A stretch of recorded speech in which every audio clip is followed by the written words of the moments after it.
Muy buen día, estudiantes. Los saludo con mucho gusto. Yo soy el profesor Juan José Vitela y en esta ocasión estaremos trabajando nuestra sesión número 3 de la materia de psicología. Esta sesión número 3 lleva por nombre Nacimiento de la Psicología. Y en este punto nosotros nos vamos a centrar a tres aspectos de la psicología posteriores a sus antecedentes filosóficos. Recordaremos que la semana pasada hablábamos acerca de cómo Platón daba una definición filosófica de la psicología a través de su dualismo epistemológico. Este dualismo consistía en que el ser humano poseía un alma, esta alma era su esencia, pero el cuerpo, la carne y los huesos venían a ser la prisión del alma. También habíamos visto cómo Aristóteles, desde su expertise en biología, hacía una clasificación identificando tres tipos de alma: el alma vegetativa, el alma sensitiva y el alma racional, donde la vegetativa correspondía a la vida vegetal, a las plantas; la sensitiva pertenecía a los animales salvajes y el alma racional al ser humano, a los hombres. Y René Descartes, que por acá nos hablaba acerca de los actos voluntarios e involuntarios, donde los actos involuntarios eran propios de actos reflejo del cuerpo, mientras que los actos voluntarios eran dirigidos por la mente, producto del proceso reflexivo de la razón y de la decisión. Aquí es donde nosotros vamos a ver este parteaguas donde la psicología trata de adquirir su nivel de ciencia. Como pudimos ver con René Descartes, tratábamos como que de abandonar el concepto de alma, que si lo debemos de decir, la psicología tiene sus bases verdaderamente en el estudio religioso. El aspecto del alma, el aspecto de la mente, pues se asocian mucho a esta idea de trascendencia.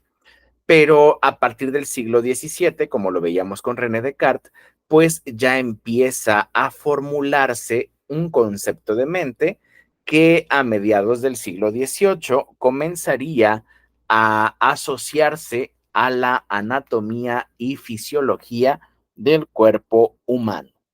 Así es como surgen de manera específica estas líneas que darán lugar a tres ramas de esta psicología. Nuevamente, creo que lo mencionábamos la semana pasada, en pañales, pero que vendrían a ser las estructuras base para las teorías clásicas de la psicología que perduran todavía al día de hoy.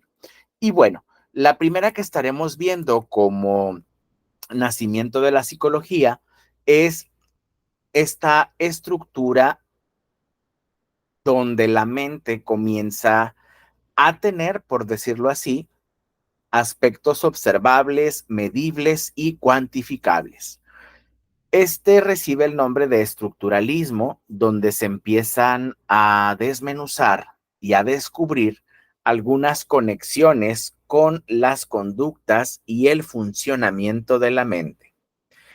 El padre de esta psicología experimental es Wilhelm Wundt. Wundt es el fundador de esta psicología. Se, digámoslo así, destaca a los ojos de la historia por haber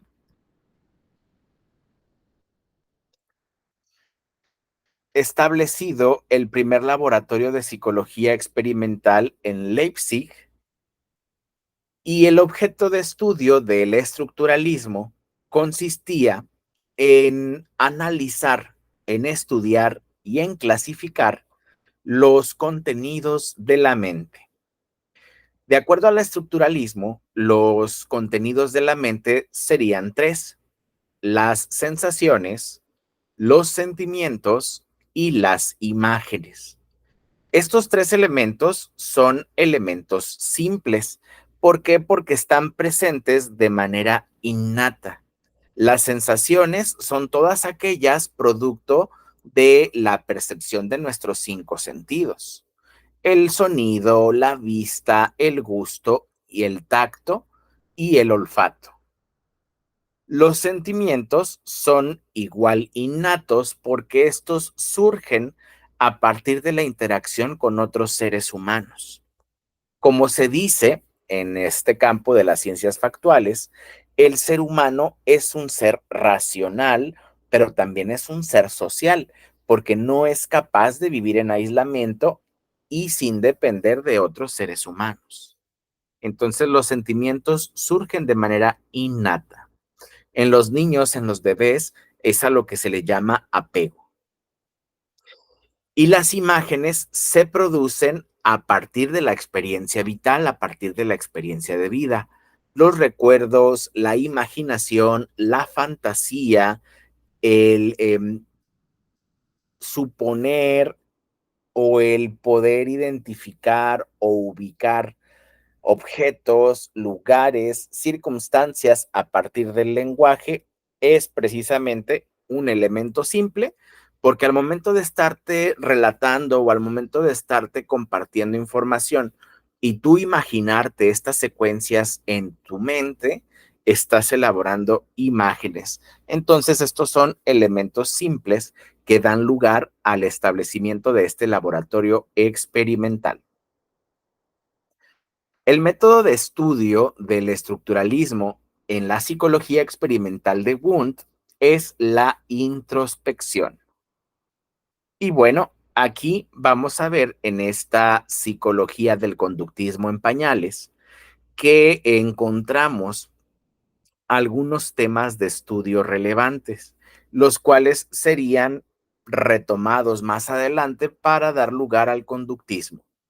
Entre ellos encontramos la psicofisiología de la sensación, donde se hacía un análisis de cómo es que la mente procesaba las sensaciones, la relación psicofísica entre estímulos y respuestas, donde los estímulos eran precisamente estas sensaciones, eran estos efectos que se daban fuera de la mente y la respuesta era esta conducta o esta reacción producto de dicho estímulo.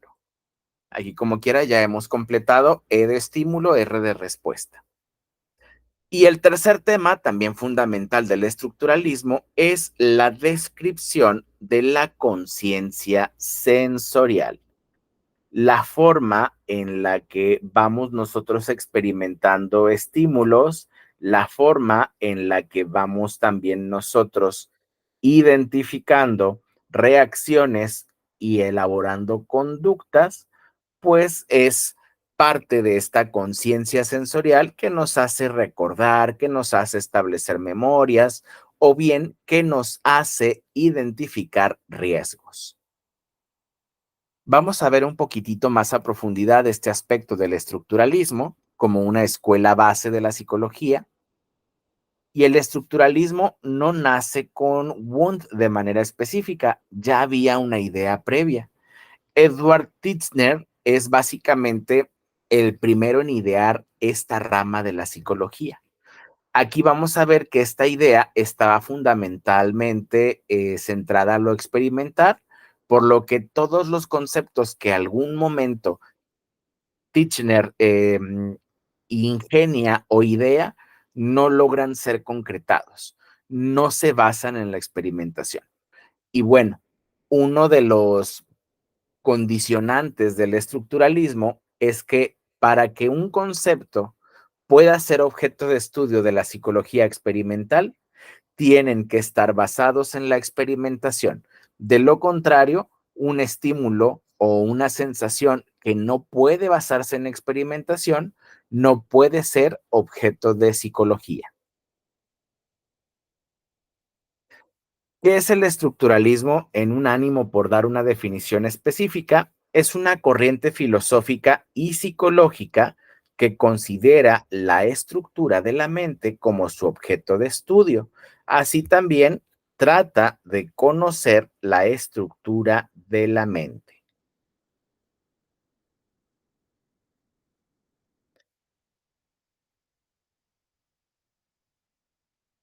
Titchener sostenía que la mente está estructurada en tres elementos conocidos como los átomos de la mente. Pero como ya lo hemos visto, Wundt era quien nos hablaba de esta estructura como elementos o contenidos de la mente, sensaciones, sentimientos e imágenes.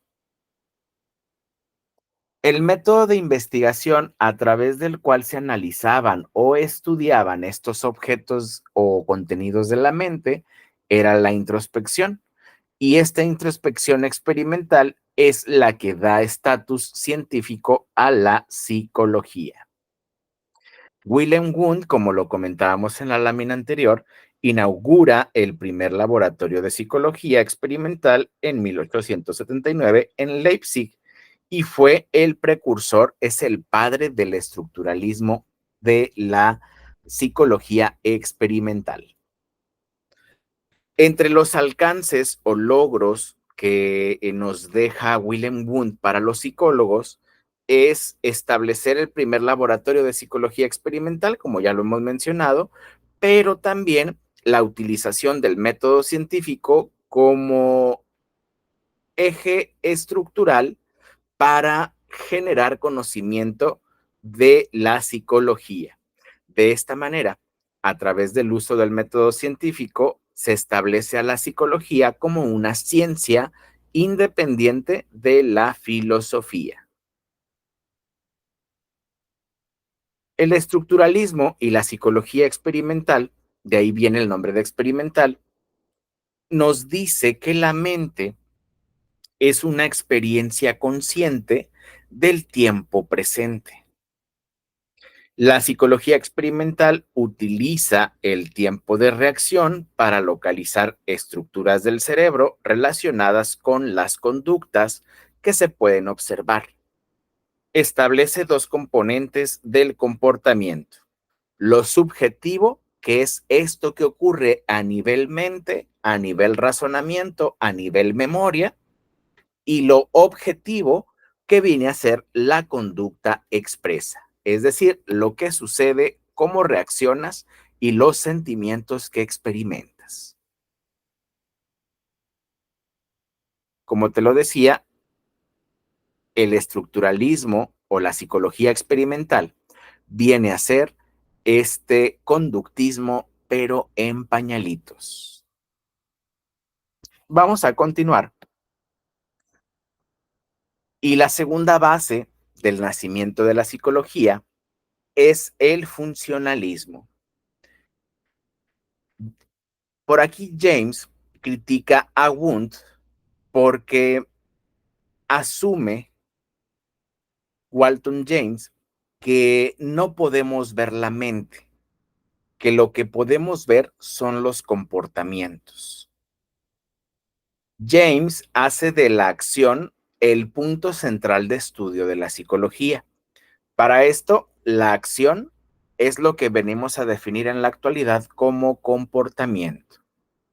De manera que con el funcionalismo se hace un pequeño ajuste de tuerca, con lo cual la psicología comienza a tener como objeto de estudio los mecanismos de la mente.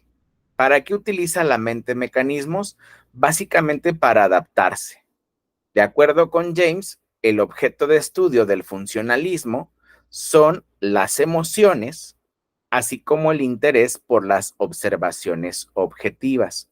¿A qué nos referimos con observaciones objetivas? Mucho ojo. Para la psicología, aquello que es objetivo es aquello que se puede observar, que se puede cuantificar, que se puede medir, clasificar y señalar.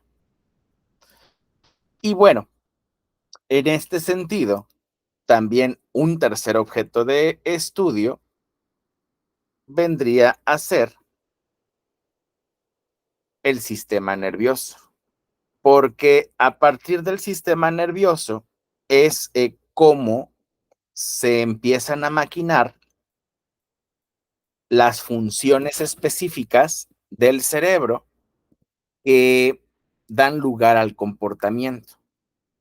De modo que el sistema nervioso es una máquina, entre comillas, que convierte los estímulos externos del medio ambiente en respuestas o conductas específicas. O bien, en palabras del funcionalismo, convierte el estímulo en acción, en comportamiento.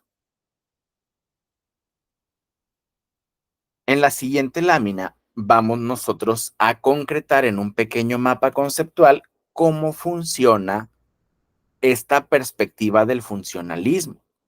Y fíjese muy bien, tenemos que el funcionalismo es una corriente teórica y metodológica basada en la sociología. El funcionalismo ha repercutido de forma muy importante en disciplinas como la antropología, que es el estudio de las sociedades humanas, la historia, que es el estudio de los cambios y progresiones en los grupos humanos sociales a través del tiempo, y la psicología, que es el estudio de la mente. El funcionalismo es importante porque el enfoque estructural funcionalista lleva a que se genere el análisis de lo social, en el entendido que lo social es también una esfera del campo de desempeño humano. De este modo, el funcionalismo es la idea de que la sociedad se conforma por estructuras y funciones. Pero trayéndonos de las orejas el funcionalismo hacia el área de estudio de la psicología, pudiéramos definir que los estímulos que se dan en el entorno o en el medio ambiente repercuten en reacciones que se encuentran distribuidas en diferentes tipos de estructuras.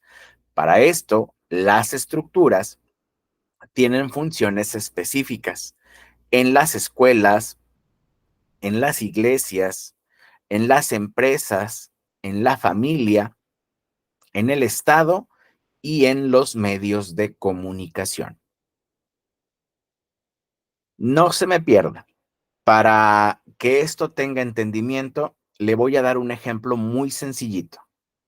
Y por acá, si tenemos compañeras o compañeros que se encuentran en la carrera de asistente educativo, no me dejarán mentir. De repente es común escuchar algún familiar, algún conocido, o insisto, si somos asistentes, muy probablemente ya nos pasó en el campo práctico, que empezamos a tener diferencias con el padre o madre de familia cuando compartimos alguna queja o alguna cuestión relacionada con la conducta del niño dentro del salón de clases. Y es que una de las razones que nos comparten los padres de familia es que no puede ser que el niño sea así o se comporte de cierta manera porque él en casa no es así. Recordemos qué es lo que nos dice el funcionalismo.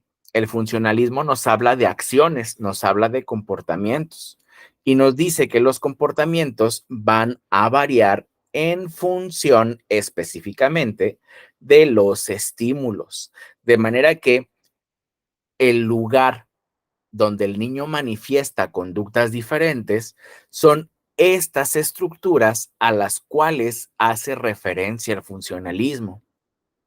El niño no es el mismo en casa que en la escuela. Sin embargo, en la escuela vamos a encontrar influencias de todas las estructuras alrededor del niño. La escuela se ve, por cierta manera, este, liderada o se ve regularizada por las leyes expedidas por el Estado. La escuela también se ve influenciada por los medios de comunicación. La escuela también por la participación de las familias, por el contexto social, por el contexto escolar, tiene formas de trabajo que la distinguen de otras escuelas. Lo mismo su relación con la iniciativa privada o con las empresas y con los grupos religiosos de la comunidad escolar. Entonces, el funcionalismo nos habla de que este comportamiento es producto de estas interacciones, pero también de los estímulos generados en el medio ambiente. Aquí encontramos a la psicología social, pero en pañalitos. Y bien, acercándonos a lo que es el cierre de nuestra sesión, la última que estaríamos trabajando es la estructura de la Gestalt como parte del nacimiento de la psicología. El encargado de desarrollar esta estructura es Wertheimer. Wertheimer rechaza las ideas de Wundt porque considera insuficientes los elementos que utiliza Wundt para el estudio de la percepción. Wertheimer nos dice que las propiedades del todo son más fuertes y prioritarias que solamente algunas de sus partes. Y aquí tenemos un ejemplo de ejercicio gestáltico, que es lo que alcanzas a ver en esta imagen. Hay quienes nos dicen que solamente ven manchas, hay quienes nos dicen que ven un perro dálmata, hay quienes nos dicen que ven un leopardo, hay quienes nos dicen que ven un campo nevado, que ven un río o que ven un oso. La Gestalt trata de analizar la percepción, pero a partir de un todo, no solamente a partir de una experiencia o a partir de un estímulo individual. Vamos a verlo más a profundidad para ir cerrando nuestra sesión. La psicología Gestalt o psicología de la forma es una corriente que surge en Alemania a finales del siglo XIX, comienzos del siglo XX. La Gestalt o psicología de la forma también conserva grandes oposiciones con otros movimientos psicológicos. Como lo hemos mencionado, estaba en contra de lo dicho por Wundt en su psicología experimental, al mismo tiempo que contradice al conductismo. Por aquí, la Gestalt conserva una oposición donde nos dice que la conducta es provocada por el esquema de estímulo-respuesta, no por voluntad del individuo. Las bases de la Gestalt son el aquí y el ahora, el darse cuenta de lo que hacemos, de qué es lo que hacemos y cómo lo hacemos. Nuevamente, como decíamos, una de las leyes de la Gestalt es el todo por el todo y no el todo por una de sus partes. Y aquí básicamente tenemos el dispositivo de la Gestalt o la psicología de la forma. Se expresa la persona en el aquí y en el ahora o en el acá y ahora, se acepta, vive lo real y se responsabiliza de sus acciones. ¿Por qué? Porque a través de este acompañamiento gestáltico, la persona se da cuenta de lo que hace, de qué es lo que quiere hacer y cómo lo hace. En pocas palabras, la Gestalt es una corriente moderna que pues nos lleva a tomar el toro por los cuernos, expresarnos y responsabilizarnos de lo que hacemos, de lo que pensamos, de lo que sentimos en el acá y en el ahora, aceptar dichos pensamientos, dichas consecuencias, dichas conductas y vivir lo real. Y bueno, de esta manera es como llegamos al término de esta tercera sesión. Nuevamente me pongo a tu disposición. Recuerda que puedes estarme dejando mensajes en la plataforma de Google Classroom. Cualquiera que sea tu duda, será respondida a la brevedad posible. Y bueno, no olvides estar tomando apuntes de lo que consideres más importante. No es necesario que tomes apuntes de todas las imágenes o de todas las diapositivas en lo específico. Vete por lo más importante. Entonces, si es necesario que te tomes el tiempo, veas el video para que con las explicaciones te vaya quedando un poquito más claro lo que vamos trabajando en nuestras sesiones. Y bueno, no olvides entregar tus evidencias de apuntes, tu fotografía, para que puedas estar obteniendo tus puntos de asistencia y participación. Y de esta manera concluimos, cerramos con grabación, pero no nos decimos adiós, ya que nos estaremos volviendo a ver en una próxima sesión. Y yo te veo la próxima semana.